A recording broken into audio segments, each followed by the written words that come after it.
Chinmaya Mission has transformed me in many ways. I'm a totally different person to what I was even 25 years back. So what is Chinmaya Mission? There's a saying that goes like this: the whole is greater than the sum of the parts. And that exactly explains what the mission is all about.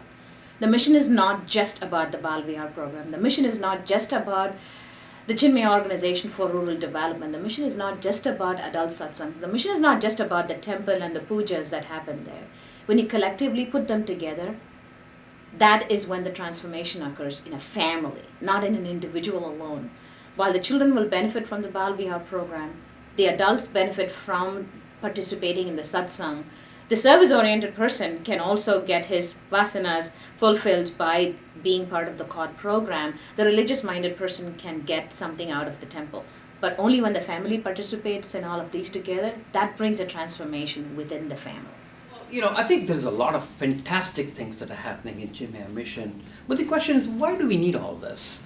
We need it because it provides the philosophical framework for the modern life. What this thing does is it gives you a proven formula or practiced over 5,000 years to make sure that you can actually enjoy life. You can deal with situations that are totally out of your control. You can relate to human beings around you. You can relate to the environment around you. It's that harmony. It's your ability to live in harmony with everything around you, peacefully, accepting everything that's happening, is the philosophical framework that Chinmaya Mission provides.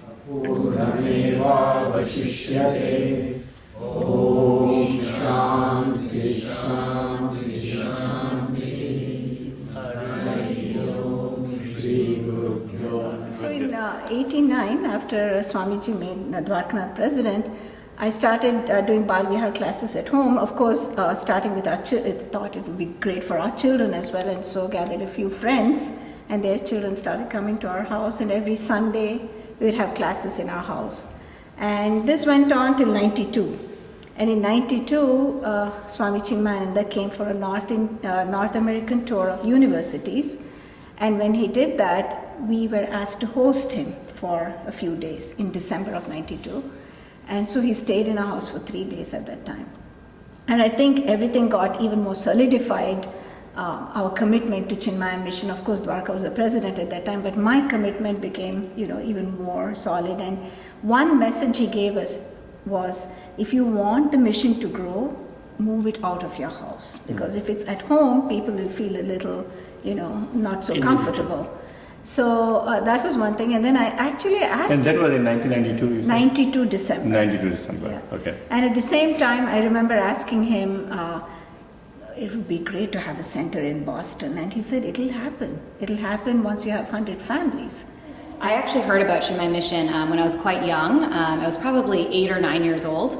And my uncle had a life and meditation book. And I was asking him questions like, why are we here? And what's going to happen when we die? And so my uncle came and he said, let's take a look at this book. And it was actually written by Swami Chinmayananda. I don't know about others, I can definitely speak for myself.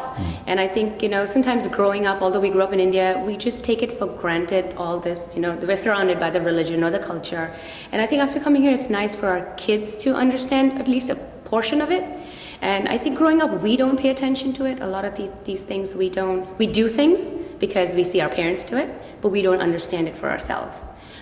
Just for the matter of like the chanting, I would not really pay attention. Now I find that it's soothing. Even though maybe I don't know all of it, just listening to it makes me feel good.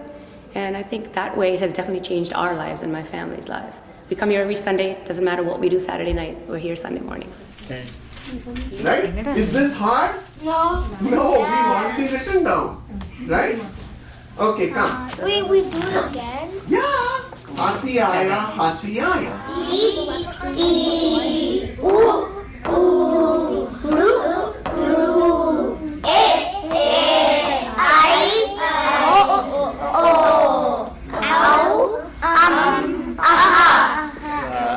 There is a symbiotic relationship with Chinmaya Mission, and the values that we learn from here, and Gurudev's teachings, and the values that he tries to impart. How big it is in our veins. And luckily, there is no separation. I cannot separate it as Chinmaya Mission and our life. It is part of our life. I can say that the main thing that I get out of it is that individual transformation will bring about transformation in the world. So Chinmaya Mission has definitely helped us transform ourselves. Along with Kauravas, was there a bad thing? Was he doing his dharma? Doing Doing his duty in what sense? He was tied to the throne. So Maha, you helped in Chinmaya Mission as a teacher for how many years? About 14. 14 years. So what did you get out of it? So first, I learned more about the scriptures than I knew before through the stories, because you have to prepare. These children are very smart. You can think of them as 5-6-year-olds, but they do pay a lot of attention to what you're saying. So one of the things I learned was a discipline of preparing for these Bal Vihar classes. You can't go in there just with a story and just tell them the story and expect them to have a fun day. They are spending the time to wake up in the morning and be there, bright-eyed and bushy-tailed at 9 a.m. in the morning in Bal Vihar. The children expect to learn, except they don't know that they're learning through this process. So there is a certain discipline that teaching in Bal Vihar brought to me in terms of to be prepared for it. Focus on that point of drishti. Deep breath, inhale. Exhale. I still think that I'm still learning, and this is a place where after the entire week's tribulation of all the going through the life in terms of work and everything, I come here and it quietens my mind. And not only that, every time I get to reflect, and every day I'm learning something new, and that is one of the biggest thing that it helps me grow as a person. Once they come here, right, they shouldn't have to worry, I have to go home and cook. They come here, have a Sunday morning, attend satsang, children attend Bal Vihar, they attend language class, eat as a family together. After that, in the last maybe 7 or 8 years, I've been managing all the rental events and the events that happen here, and we open it up to the community so people can come and use our facilities.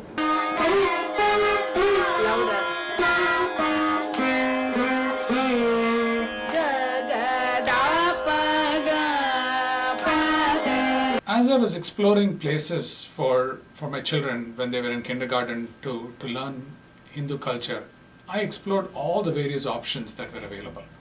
The one thing that I liked about Chinmaya Mission and the curriculum at Bal Vihar is how they've taken the content of our scriptures and translated it in an easy to understand way for kids of all different grade levels.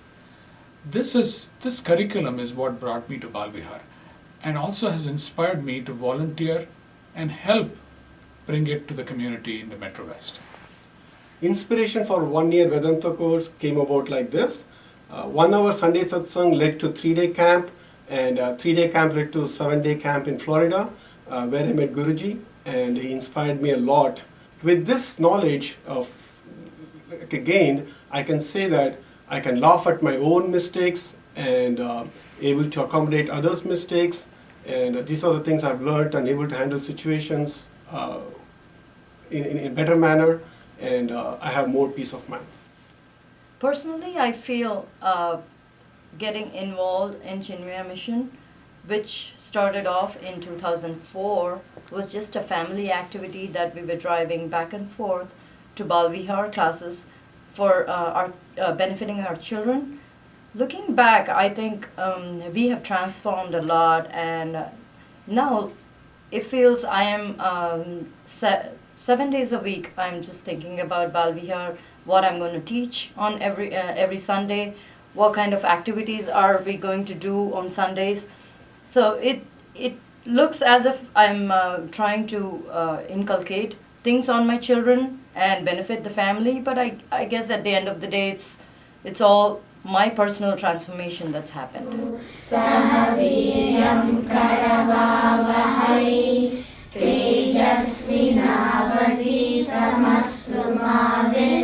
Chinmaya Mission, when we use the word Sevak or Sevika, we are working for a bigger cause.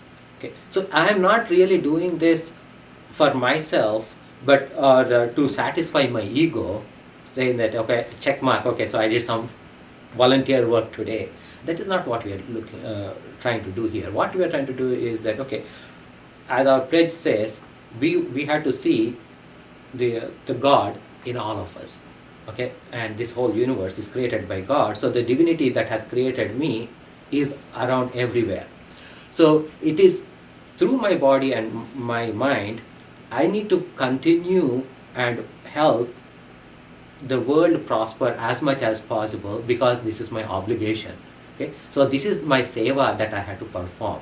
That is why we typically use the word sevak or sevika, and when we perform this with that thought, then I am not really looking for my name in a newspaper or a picture somewhere. Rather, what I am looking at is that okay, so I have done this, and that's where the joy comes from within. Okay, so that is the most important thing. Evam Gauri Putram Vinayakam Bhaktavasam Smare Nityam Ayuh Kamartha Siddhaye Pratamam Vakratundam Cha Ekadantam Dvitiyakam Tritiyam Krishna Pingaksham Gajavakram Chaturthakam Lambodaram Panchamam Cha Shashtam Vikatameva Cha. To learn about the mission, to learn about the scriptures and what they talk about alleviating human suffering in the long run, that is extremely important. And if we ignore one for the other, we will always be in this reactive mode, because there is not going to be any end to human suffering as long as we don't see the oneness among all of us. And the mission really focuses on seeing the oneness among all of us and treating everybody in the same manner. And through that process, we have a greater impact on the people around us. So one of the questions I want to ask you, Venkat, is we've been married now about close to 24 years. And we come from very different backgrounds, different state, different languages. There could be many things that could have gone wrong. But I feel like, things actually have gone very, very right.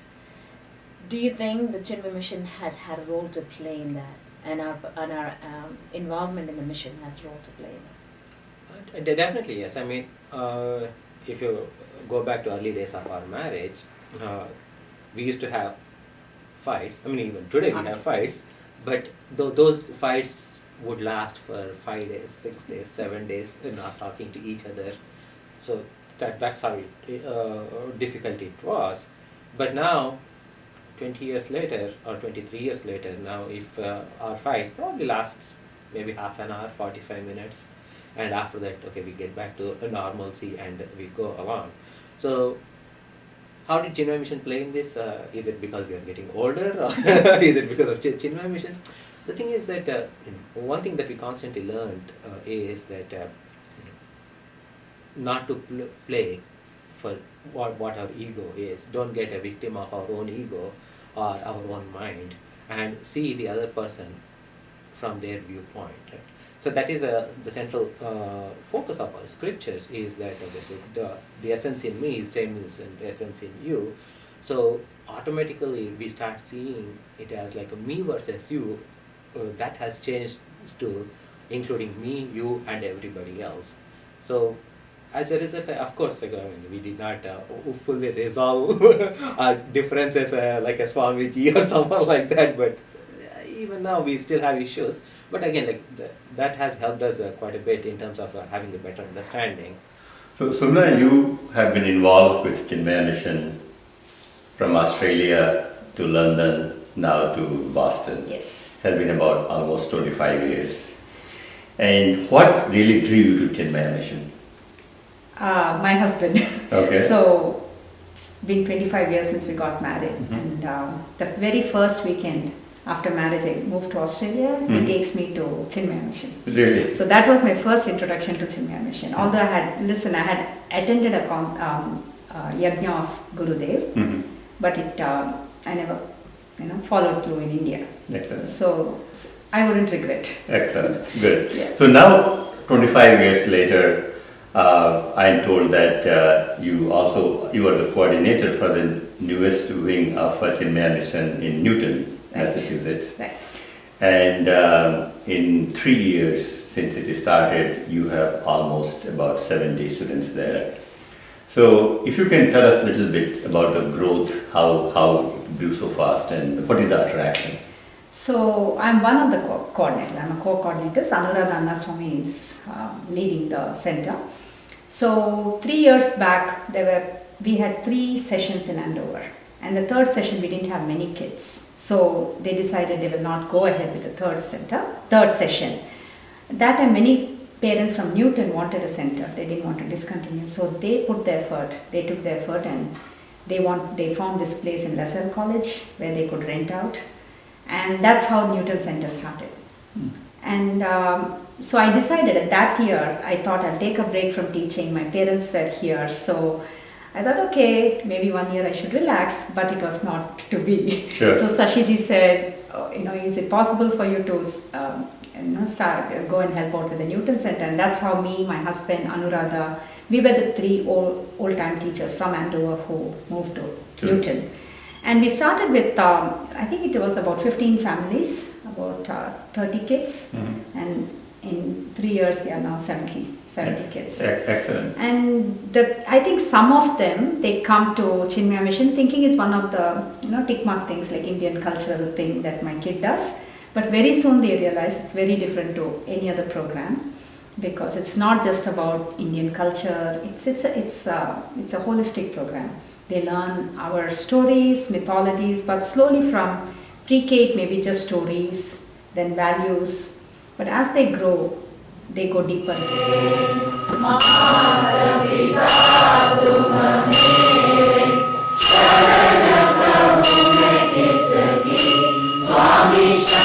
When you joined Chinmaya Mission, you said it was 6 years ago, right? Yes. How Chinmaya Mission has changed your life? Well, it's changed my life in the way that in daily life you can relate to all the things that you learn about. We learn about good qualities, how you should be kind to others even when they're mean to you. So my father always says when I do something wrong, he always says that's not a Chinmaya quality. You have to follow what Chinmaya says to you and do what's right. So I can relate to all the things, even though they may be hard to follow, all the qualities, all the things that the teachers teach us in Chinmaya. You can hear their voices in the back of your mind telling you this is how you should do the task that you're doing, and you have to follow this rule, and you have to listen to your teachers, your parents. Our family has been exposed to Chinmaya Mission for a long time. My parents live in Hubli, India. My dad, those days they retired very young when they were 55. So in 1980 he retired. And my mom was very philosophical. She wrote books on philosophy and so on. And so slowly she got my dad interested more and more in philosophy. And Chinmaya actually came and stayed in our house. He visited the house. And my dad actually took up to that whole thing. I mean, he was a government servant and never interested in this part. But Chinmaya inspired him to actually get involved. And then he was the president of Chinmaya Mission in Hubli for a long time. He's 90 years old now in Hubli, still good shape, very involved with the Chinmaya mission in Hubli and Karnataka and all of India. And it was amazing to see how it just changed his whole outlook. And you can see that. You can see how a 90-year-old man is still intellectually so sharp and very comfortable with himself. I lost my mom 3 years ago, and he did a lot for my mom in the last 18 months when she was bedridden. But his ability to deal with all these difficult situations and lead a life with a smile on his face is very inspiring for me. And I think Chinmaya mission and the philosophy of Chinmayananda had a lot to do with it. So when Dwarka and Shashi, they were already running a program in Boston, Massachusetts. And so when they were thinking of doing something bigger, we volunteered. We volunteered to give $1 million and say, hey, let's get started. And so we got the thing started, and Dwarka and Shashi did a fantastic job of building the first phase. And when we saw the first phase built, and a lot of these young kids, you know, the first generation kids, second generation kids, come up to the center and really benefit from the center. One day we're just talking to them and we said, hey, let's do the second phase. And so we helped them with the second phase a little bit. And it's amazing how the whole community has come together. It's not really an effort of one or two people, either financial support or intellectual support or the sweat support. It's the whole community coming together and doing it.